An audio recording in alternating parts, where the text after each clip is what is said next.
Hello friends, welcome to புதுமை kitchen. இன்றைக்கி நம்ம சேனலில் ரொம்பவே சூப்பரான சீக்கிரமாக செய்யக்கூடிய ஒரு ஸ்வீட் ரெசிபி தாங்க பார்க்க போகிறோம். கேரட் அல்வா எப்படி பண்ணுறதுன்னு பார்க்கலாம்.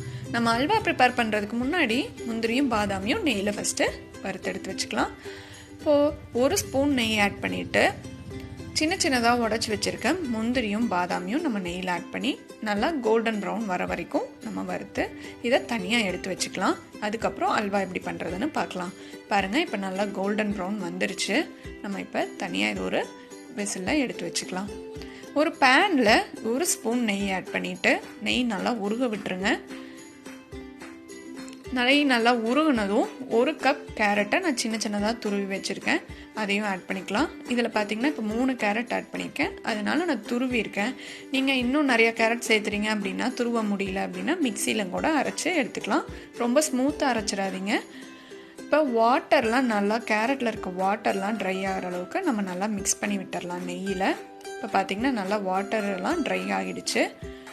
ஒரு கப் ஃபுல் ஃபேட் மில்க் நான் இந்த கேரட்டோட ஆட் பண்ணிக்க போகிறேன். ஃபுல் ஃபேட் மில்க் ஆட் பண்ணோம் அப்படின்னா தான் நமக்கு நல்லா அந்த பால்கோவா மாதிரி அல்வாவில் வரும். உங்கள்கிட்ட டோன்டு மில்க் இருக்குது அப்படின்னா நீங்கள் இது கூட ஒரு 2 ஸ்பூன் மில்க் பவுடர் ஆட் பண்ணிட்டீங்கன்னா கூட நல்லா உங்களுக்கு பால்கோவா வரும். இப்போ இந்த கேரட்டு நல்லா பாலுலேயே உங்களுக்கு குக் ஆகணும். பால் ஃபுல்லாக உங்களுக்கு கேரட்டில் நல்லா வெந்து வர அளவுக்கு நீங்கள் குக் பண்ண விட்டுருங்க. இது பார்த்திங்கன்னா ஒரு 5 to 10 மினிட்ஸ் ஆகும் குக் ஆகுறதுக்கு. நம்ம இந்த சமயத்தில் 2 ஏலக்காயை வறுத்து பொடி பண்ணி ரெடியாக எடுத்து வச்சுக்கலாம் தனியாக. இப்போ பாருங்கள், ஓரளவுக்கு பால் சுண்டிடுச்சு. நம்ம இது ஒரு 5 மினிட்ஸ் நல்லா மூடி போட்டு வேக வச்சிடலாம். இப்போ நல்லா கேரட்டும் குக் ஆகிடுச்சு, பாலும் நல்லா உங்களுக்கு சுண்டிருச்சு. இப்போ இது கூட அரை கப் சர்க்கரை நான் ஆட் பண்ணுறேன். ஒரு கப் கேரட்டுக்கு அரை கப் சுகர் ஆட் பண்ணாவே போதும். நீங்கள் இன்னும் கொஞ்சம் சுகர் அதிகமாக சாப்பிடுவீங்கன்னா இன்னும் கொஞ்சம் அதிகமாக கூட சேர்த்திக்கலாம். இப்போ இந்த சுகர் நல்லா பாலில் கரைஞ்சி கேரட்டும் சுகரும் நல்லா உங்களுக்கு குக் ஆகி பேன்லேயே ஒட்டாமல் வரும். அது வரைக்கும் நல்லா கையை எடுக்காமல் கிளறி விட்டுட்டே இருங்க.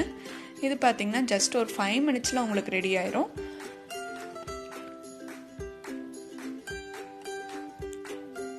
பாருங்கள், நல்லா உங்களுக்கு குக் ஆகிடுச்சு. இப்போ இது கூட நம்ம ஒரு ஸ்பூன் நெய் ஆட் பண்ணிக்கலாம். நான் முன்னாடியே முந்திரி வறுக்கிறதுக்கு அதே சமயம் கேரட்லாம் குக் பண்ணுறதுக்கு நெய் ஆட் பண்ணனால கொஞ்சமாக நெய் ஆட் பண்ணியிருக்கேன். நீங்கள் இன்னும் கொஞ்சம் வேணும்னாலும் ஆட் பண்ணிக்கலாம்.